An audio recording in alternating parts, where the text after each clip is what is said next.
Welcome to Comically Comics, your one-stop listen to all things comics. We're talking books, movies, TV shows, video games, and more.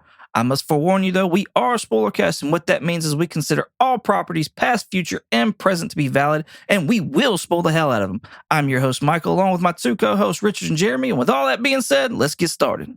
All right, it is August 31st, and we are 2/3 of the way back. Jeremy is not with us this week, so he needed some R&R. Yes. And we're all for that. Yes. I guess I need to go get some R&R or something. I don't know. Yes, from the pre-talk of the show, you absolutely need R&R. Soon, hopefully, maybe. I don't know. We'll see. Peacemaker, though. We got Peacemaker episode 2. A man is only as good as his bird. Peacemaker is dealing with the consequences of his actions. Yeah, fallout. That's a good one. Of not only just the murder of his doppelganger, but we find out that Rick Flag Sr. finds out he is the reason that his son is dead from Suicide Squad. And also he finds out, Peacemaker finds out that he's being surveillanced. So lots of things going on, lots of things they're happening, but also not a lot of things happening all at the same time. So it's it's one of those. Richard, what is your thoughts what's your whelming on this episode?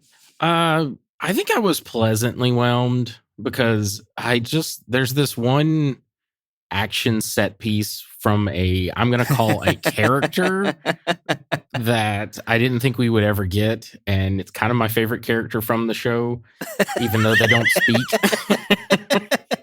And it was like a Looney Tunes episode. A very dark Looney Tunes episode. Yeah, it was. That's funny. Yeah, I feel like that scene did steal the show. My wife, after she's watching this with me, which I don't know why. Yeah, honestly, she doesn't like language, which is kind of funny in and of itself. But also just the gore that this episode has, and it's just like, oh, James, you're really hitting all the veins here. Pun intended. But yeah, I was pleasantly whelmed with this episode. I was laughing a lot with this episode, so I don't know what that says about me. I don't know what it says about me because I was laughing a lot during this episode as well. There's just so much. All right, let's start getting into this. We start off the episode with 6 months earlier. So again, with around the Superman timeline is what it seems like, around when Superman was happening. Yeah, Rick Flag Sr. It seems like from that context, it was I don't know, months after the last Peacemaker because of a whole Adebayo outing her mom. Yeah. So it seems like that, they're changing the director from Waller to Rick Flag Sr. Right. But that does make me question, when does Creature Commandos take place then? Because Waller is still in charge at that point in time. Yeah. See, I don't know. That's the part that's confusing me as well. So that has to take place before Superman. Yes, it definitely does. Yeah. So I guess it could be but it would also have to take place after Suicide Squad, because that's when they're not allowed to do anything with metahumans anymore, but they can do things with monsters kind of thing because they're not humans. Well, that happens due to Peacemaker with Adebayo outing her mom. They were still doing some shady shit with supervillains.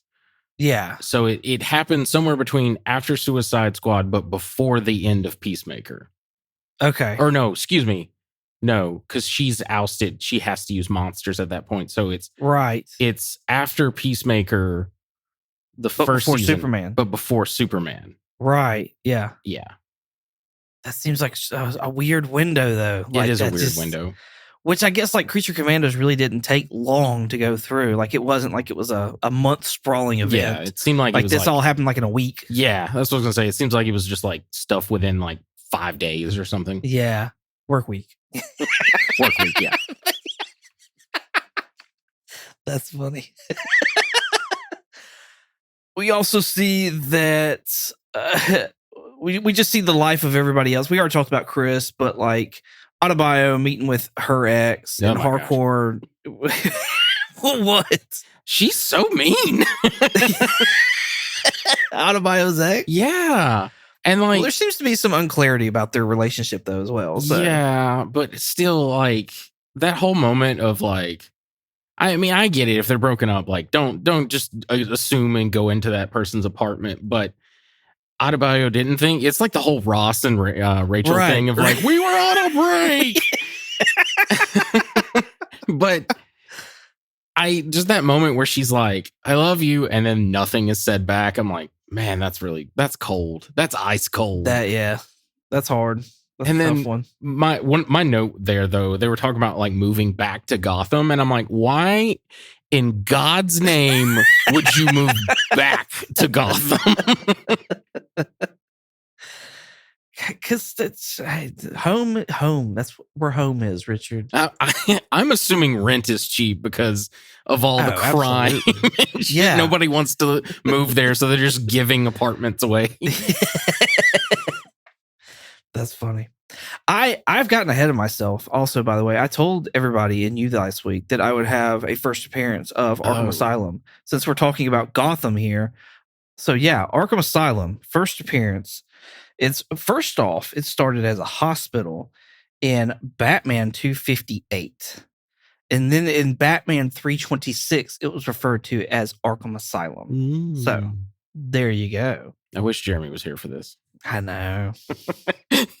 Maybe we'll get another place and I get to do that then next time. Mm-hmm. But Hardcore is getting her meds for her face at like a CVS. Yeah. This lady comes up to her, starts talking to her about, spousal abuse and stuff like that. And she's like, I'm not a fucking mirror. Yeah. Yeah. And she called that one dude Beaker. That was my favorite moment. I love that moment when she calls him Beaker and then he's like, what's Beaker? And the other girl's like, it's a Muppet. He's like, do I look like him? And she's like, yeah, kind of. Is that bad? Yeah, kind of. Is that bad? It's not good. Yeah, that's what it was. That shit was funny to me. So James mentioned in his little podcast talking about the show, they were talking about that scene. So Muppets are now canon for the DCU. That's one of the things he said. Take that, Disney. That is funny. There was an interesting interaction with Adebayo and Chris. She went there to go explain to Chris that he's being monitored. Right. She got the information from Economist, who's monitoring him. Mm-hmm. And my reaction was like, I know he had like post-orgy stuff going on inside the house. But she should have insisted on like, hey, we need to go inside. You're being surveillanced.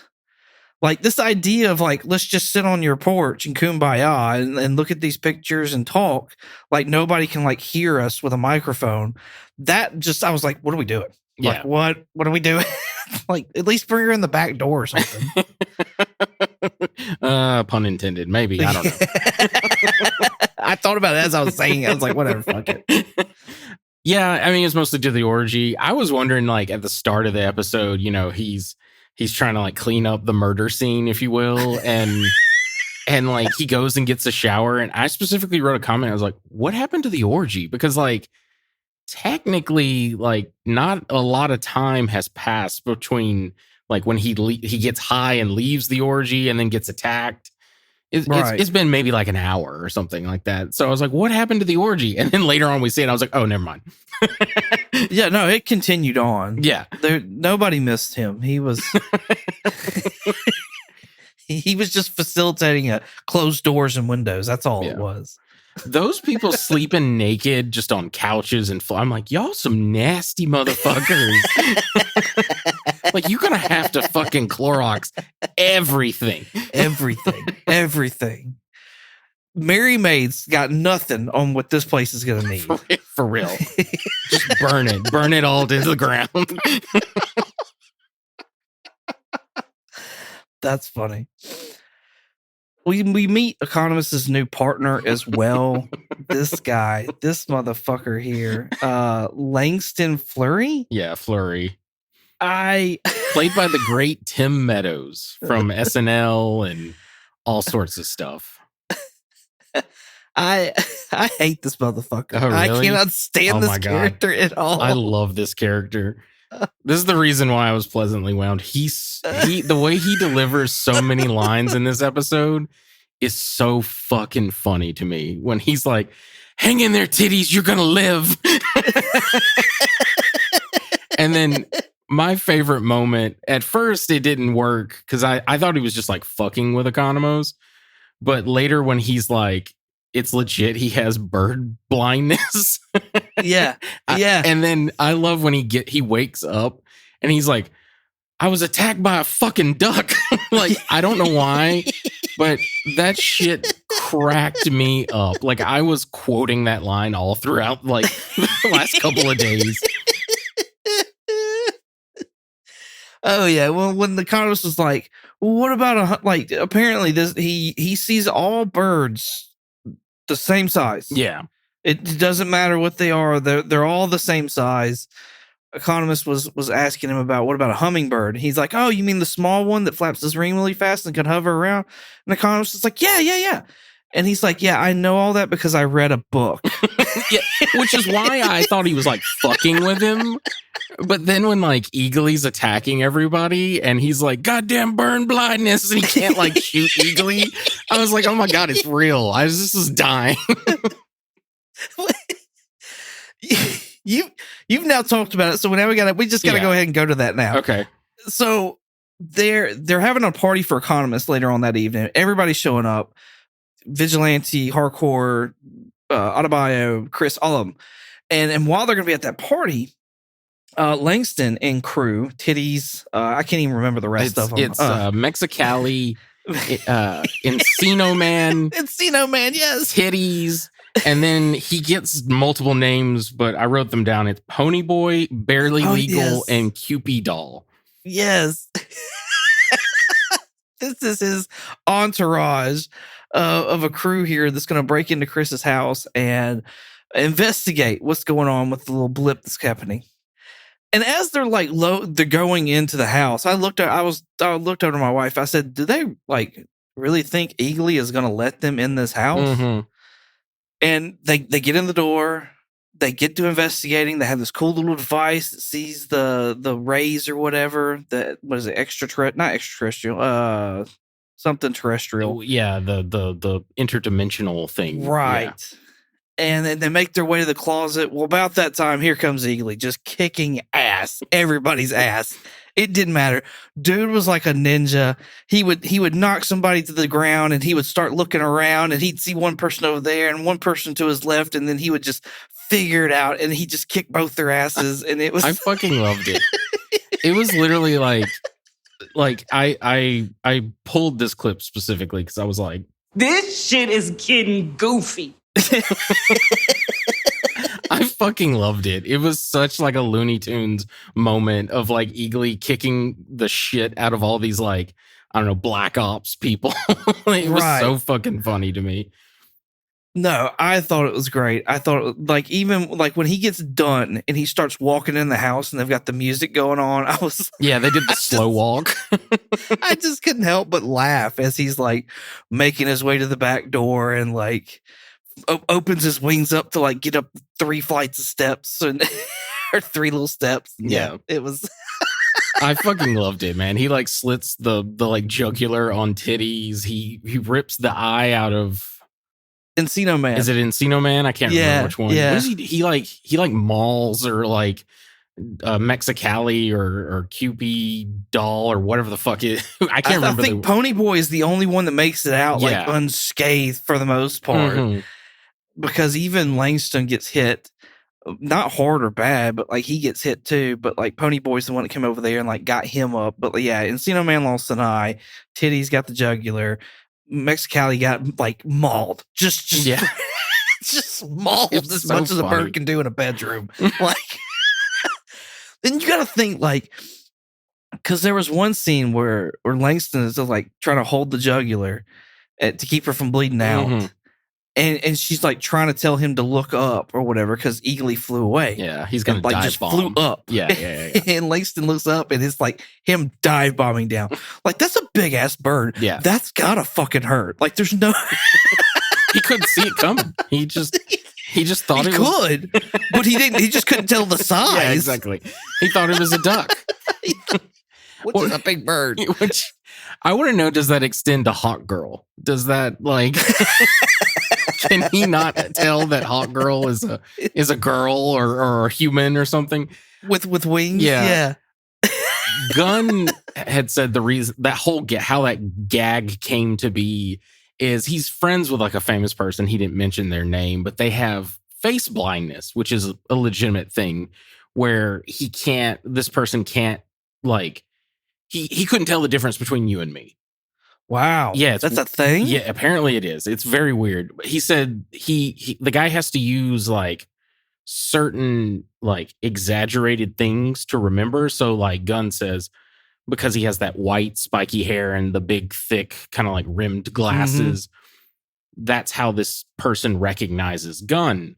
But like face wise, if you were to take those away, he wouldn't be able to pick him out in a crowd. So he was wondering, could you like, would it be funny to extend that to like, surely there's someone out there who has bird blindness. And he liked the idea because like, normally this wouldn't be an issue for his job, but because Eagly is involved now it becomes a vulnerability. I just like how this kind of opens the door for Rooker, because like now they're going to have to get somebody in to come after this menace of a bird. A fucking menace. So now I'm like, I'm super excited about the next episode and Same. the potential of Rooker being in there. And like now the whatever, the versus match of Eagly and Rooker. I don't, is that going to be the next episode? Because Gunn mentioned how the third episode is like one of his favorites. Okay. I don't know when I feel like with this fight scene, like surely they're going to bring Rooker in next. Okay. Like that just makes sense to me. And we've only got 5 episodes left or something. Well, there's 8 episodes, so we've got 6 if you don't include next week's episode. Yeah. Yeah, no, I absolutely, like when we were talking about, I didn't realize he was like some famous bird hunter, and now after this, Tim Meadows' character is absolutely like, we got to hire in the best bird hunter to take out Eagly. To help with this bird blindness on top of that. I fucking love that, man. That shit was so funny to me. And then I love when he's talking shit about Vigilante, and he's like, that guy looked like he catch all the Pokemons. Like, I don't know. Just Tim Meadows, anything he says to me is just fucking funny sounding. So that's why I like him.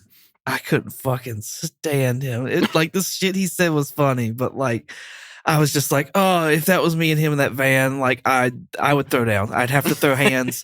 There's no way out of this. Like one of us is leaving that van. One of us has got to. Yeah.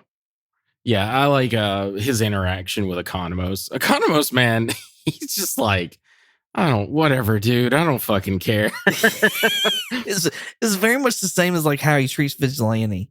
Mm-hmm. Which is kind of funny because I feel like they're like they both say crazy odd shit. So it's like Economist just kind of brings these people to him. Yeah. So speaking of Vigilante, Chris called him to help remove the doppelganger body. Yeah. Which like it was funny how Chris couldn't like hide the body and tuck it away. He kept rolling out. Mm-hmm. But after about the third time, I was like, fuck this body. Like, what are you doing? Yeah, for real. I was already hollering for the incinerator anyways, as it was. Same. And then they get over there and they start cutting the body parts up. And I was like, okay, to put it in the incinerator. That's fantastic. I don't know. I was just glad they brought that. I like that we've seen pretty much like not all of the trailer stuff so far, but we've seen a good bit of it, which I feel like leaves like a mystery to the rest of the season for the most part. Yeah. Which is nice. That I like that. But my favorite part of like the alien coming out of the door and he's like, fuck off. And Vigilante Adrian's like, well, who was that? Yeah. He has this big smile. He's like, who's that? this creepy motherfucker that I keep trying to say hey to, and he doesn't say hey back. Man, I'm telling you, Vigilante is just living his best life. He just doesn't. He just wants to be involved. It doesn't matter. Like that line about like wanting to join the orgy, not to have sex, but to have bonding time with his friend. It's so fucking weird, but it's so within character. I just recently learned due to the podcast that Vigilante was not the original Vigilante. Like, so season 1, they had some other guy cast and he just wasn't working out. So they had to recast him, and then they got the guy that now plays him, which is crazy to me because I didn't realize No that. shit. Yeah, it's really cool. So the Vigilante in the suit in the dance intro that you see in the first season, that's the original actor. And there's a couple of scenes. Gunn was talking about it on his podcast, and they showed a clip where he's doing the like pelvic thrusting with the chainsaw. That's the original actor in that costume. But yeah, no, it was really weird. Plus, he's British. I didn't realize the new actor, the actor that we have now who plays Vigilante is British. He does a good job because I did not know that at all. I didn't either. It's sad that Jeremy is missing because I want to say he was in. It's like a very D-list character. I'm trying to remember the character's name. Anyway, he was in Harry Potter. So, okay, that's funny. Yeah. That's crazy. No, I didn't know. I didn't realize that he wasn't like the original. When did we see his face in season 1? Like now I'm thinking back and I'm like, I think they did leave it as like a mystery up until a certain episode. Yeah, they did. It was when, I forget which episode number it is, but it's the episode where they get captured and they take off his mask and he's doing the whole like face weird shit. And we saw him earlier at the restaurant that he works at being like a busboy or something, but it wasn't like fairly obvious that was Vigilante, but yeah. Okay. I wonder if he had like scenes earlier on with like his mask off and they had to like cut those. Probably. I would imagine so. That's crazy. Like, what could this guy have done to been like for James to be like, you know what? Sorry, bud. This is just not working out. Yeah, I don't know. I think he was just looking for a specific type of like, I don't know, like psychopath, if you will, because that's essentially what Vigilante is. And I guess he just wasn't cutting it as far as, which that happens. I mean, that happened with Back to the Future. Yeah. Like with Marty McFly's character. It was somebody else, and then they brought in Michael J. Fox. Oh, I didn't know that. Yeah. That's cool. I've actually seen those movies. Wow. That's shocking. All of them. All 3 of them. Actually, not really. You've seen more movies than Jeremy. Maybe. Probably. Yeah. Yeah, I could see that. So one of the weird things when we were getting that flashback with Rick Flag Sr. and Economos talking, I didn't realize how big Economos is. He like towers over Frank Grillo. He's a big dude. Yeah. Like when they're walking next to each other, I was like, holy shit, he towers over this man. Yeah, he's tall dude. I don't think the animated version made him that tall though. But it doesn't matter. I don't remember, yeah. I mean, they also didn't make, Rick Flag's hair white either, or dark. Yeah. Well, so they I've been kind of like waiting for that to come up. So they did explain that last episode with the podcast. It's just Frank Grillo was cast for something and he had to dye his hair. Originally, he was going to have the white hair. Oh, and he had to dye his hair black? Yeah, he had to dye his hair black for another thing that he's working on. Oh, okay. I mean, it don't bother me too much. Yeah. Like, Gunn and them were just like, whatever, he's vain. He dyed his hair after Creature Commandos or something.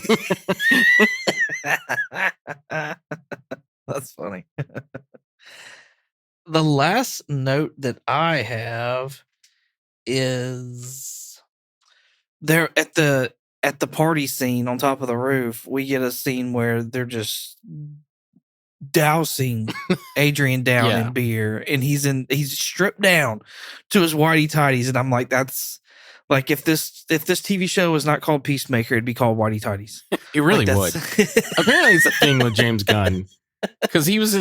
Sorry, I don't mean to interrupt, but like he had a fun like anecdotal like thing between him and Sean Gunn when he was when they were kids. He's his parents are Catholic, and they would like maybe not every night, but like once a week or something, read like some Bible verses. So Gunn did this one time where he hung Sean Gunn down from their like stairs so that his parents could see him, but Sean Gunn was just in his whitey tidies, and they're like I don't know 10 or something like that. They're really young, and he's just like swaying him back and forth. So all they could see was like a kid's butt in whitey tidies, and he's like laughing hysterically. And he said the best part was Sean got in trouble for it. Which is the older of the two? James is. Sean's the Okay. Matter of fact, I didn't know this, but apparently James has like 6 or 5 other siblings. Oh shit. Yeah. Yeah, you definitely wouldn't know per casting. Yeah. Sean gets it all. Yeah.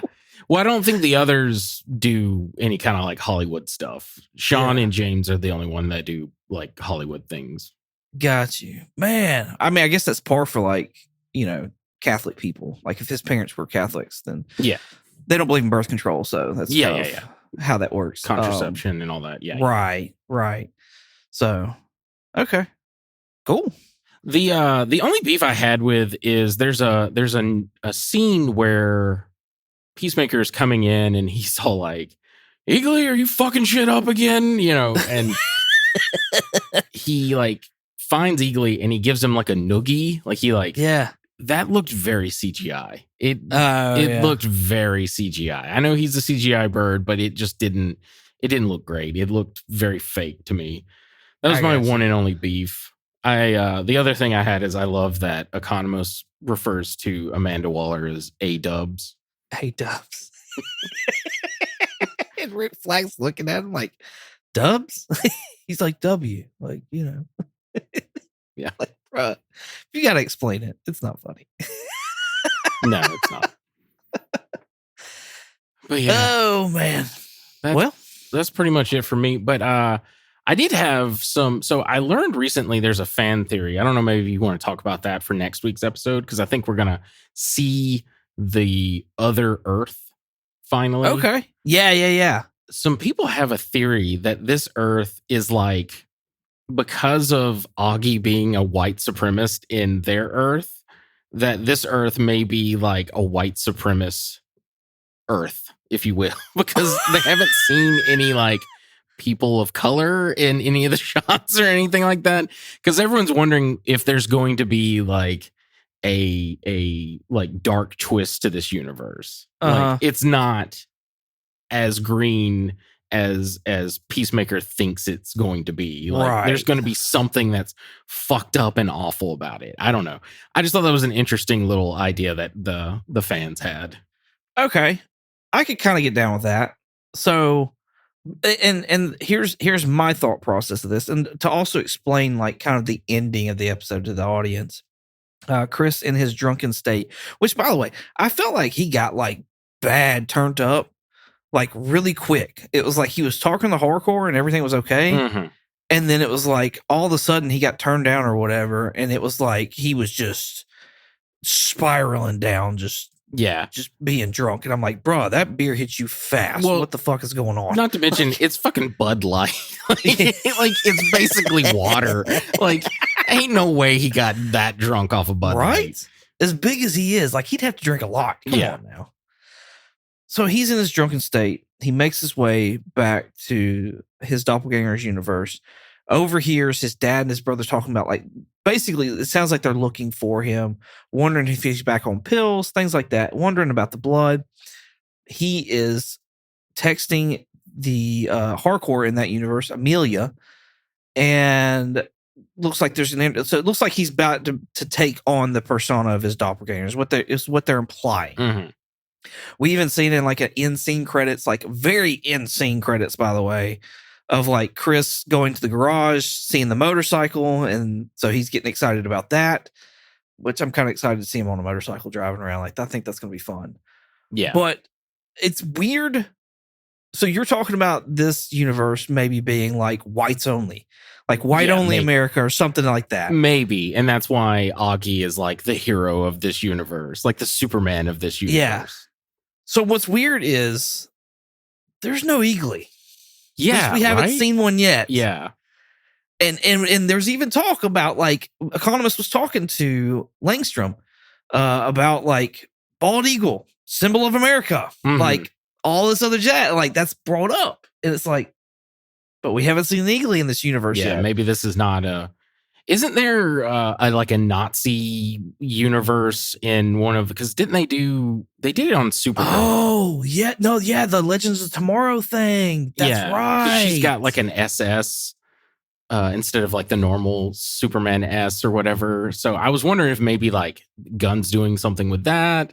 I don't know. I thought it was a cool theory. I'm not necessarily like buying into it yet, but I do think there's going to be something maybe fucked up about this universe that's going to get revealed next episode. Yeah. Well, I think they're stringing us along maybe one more episode, but sooner or later they're going to drop something on us. It's like,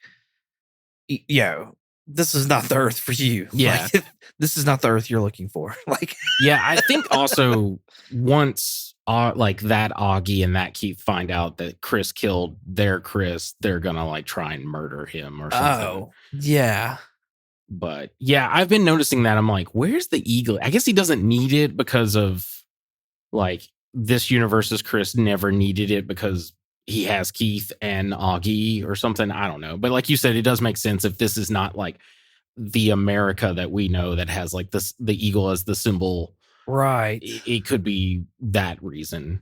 Nazi America. Mm-hmm. Yeah. Yeah, that may be it. Because I want it like, it's not, I don't think it's Earth X. That's I know that's a Marvel thing, but did DC have an Earth X or an Earth something? I thought that's what it was in the Legends of Tomorrow. I thought it was called Earth X. Was it Earth X? Okay. I thought so. That's what I was feeling like. So maybe Marvel and DC both have one. Because that's what I thought too. It was an Earth X. And it was like, it was their big crossover event. So like Green Arrow, Flash, Supergirl. In fact, I think that was the first one with Supergirl, if I remember right. Because she was at ABC at the time. Yes. No, you're right. CBS. Yeah. Yeah. She was at CBS at the time. And so, like, that was their big crossover, and they brought her in there, and they were able to do the whole Nazi storyline. I want to say that Captain Cold was with. Oh yeah, the light guy, Ray. Yeah, the Ray. Yeah. So okay, maybe they are doing that. I mean, they've already done something like it once. Yeah, I think they're doing a version of that. Maybe I don't know. Maybe. Like I said, it's a fan theory. It's only done by like, we noticed in like the trailer they didn't show like it's all like when he's like riding through with a motorcycle and everyone's waving.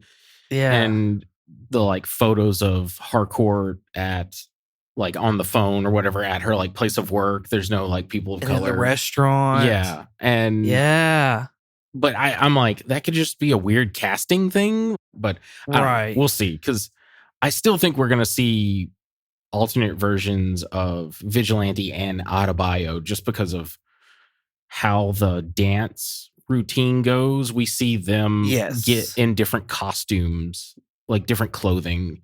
And I'm like, I feel like that's their alternate version dancing at that point. Yeah, and I think that's why it's going to take maybe an episode or more or so before they drop a bomb like that, if that's what they're even doing on us, is to like get us even further more on Chris's side of like, bro, you probably just need to stay here. Like, I think they're going to get us all to a point where it's like, hey, you just need to stay here, Chris. And then they're going to drop that. It's like, no, get the fuck out, Chris. What are you doing? Go back. Go back. Run. Run. Get away from the racists. Run, motherfucker. That's a cool theory, though. That's a really cool theory. I also wonder if they're going to bring back Rick Flag Jr. this way. Yeah. I kind of wonder that as well. I think he may be the jarhead that that was dating Harcourt in that universe. Okay. I seriously think that's what they're gonna do. I would not be Okay. surprised if Joel Kinnaman shows up Yeah. like this next episode. That'd be cool. I'd like to bring him back. I mean, I thought he did good. Yeah, no, I like him. I liked him a lot. I kind of weirdly like him more than Frank Grillo, honestly. That is weird. I mean, I like Frank Grillo, but I like Joel Kinnaman's character better. Okay. Teach their own. Yeah, that was kind of my only thing that I was thinking was like maybe we get Junior back through this, but I still think that'd be weird. Like nothing can replace your kid. You know what I mean? Like Yeah. even if it's a doppelganger, like that's just weird. So Yeah. I kind of wonder if anything Rick Flex Sr. goes over there, but no, they'll probably keep him around for, I don't know. Surely. I'm very curious to know because Gunn has released all the episodes to like reviewers except for the last 3 because he said it's very spoilery. Oh. So I'm like, what does that mean? Like, again, I'm wondering, is an imp gonna show up? Like, I'm Team Imp. I want Peace Might to show up in this. I think that would, if we get a season 3, there needs to be a Peace Might in there. I kind of wish that like we would get one before the end just to kind of do that like devil on your shoulder kind of thing with Peacemaker because I think that would be fun. That would be more of that Looney Tunes style. You know what I mean? Yeah. Where like Peacemaker's thinking about, should he go back? Should he stay? And then like Peace Mike comes in and he's like, you need to stay. What are you doing, motherfucker? Stay. With like an even bigger like helmet or whatever on. Like this little body, but this really big helmet. That would be really like it's the same size helmet that Peacemaker wears. It's just one of his helmets, matter of fact. And it's just on like a tiny little head. Yeah, it's all slouchy. I like that idea. That's funny. Yeah, I don't. Theory-wise, I don't know of any other like where we're going. Gunn said something about, if I remember right, there was like a really big like crossover type thing that was towards the end, and like that's why it was like a big spoilery thing. I know people theorized like Superman would be there, but I almost wonder because I think Lanterns is next, and like we've already seen the Justice Gang, we've already seen Guy doing his thing. Like I wonder if we'll get our first look at like John or Hal, because like they're supposed to be investigating something, and I believe it's here on Earth anyways. So like that'd be a cool way to like kind of bring them in, give us a rundown of them real quick, and then be like, hey, look forward to this at the beginning of next year. Yeah, I would like that actually. That would be cool. Because I'm really excited about that. Like Peacemaker's fun, but I don't really care about the character really. So like I'm just ready for like more of the mainstream characters. Right. Well, I think that's what Peacemaker's supposed to be. Like, it's just supposed to be you're supposed to just have fun. I think that's what we've been missing from a lot of these comic book stuff is like, that's true. Not having fun with either the stories or the characters or whatever, because we've been building too much of like what's coming next. But like this idea of like the next thing being serious after all this funny stuff and like showing us Hal and Jonathan, probably the biggest names for Lanterns. Right. Yeah. Like, and that's what we're getting next. Like, come on, Gunn, do it, you bastard. Don't be a coward. Do it. Take our advice, unlike Feige. Yes. And also send us a check. That would be nice. Right. Oh, that's funny.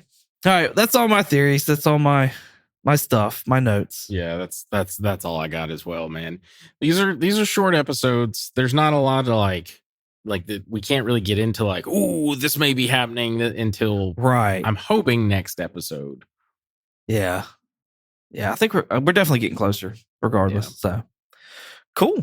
Well, in the meantime, Richard, where can they find you at? If you want to contact me directly, I have an X, the platform formerly known as Twitter, and Instagram, a Blue Skies, and a Threads. My handle is Night Curry, night like day night, and curry with a K. If you want to contact us directly, we have a Gmail. Our Gmail is comicallycomicspodcast@gmail.com. Send the check, Jimmy. Send the check.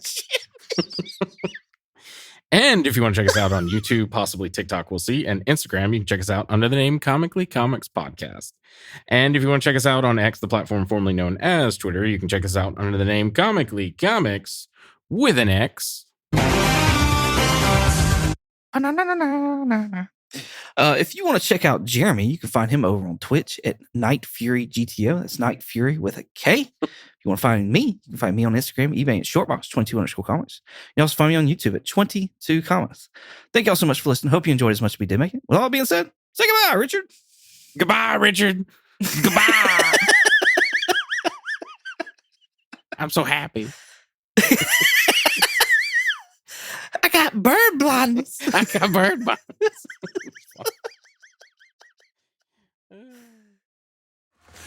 Fucking bird blindness.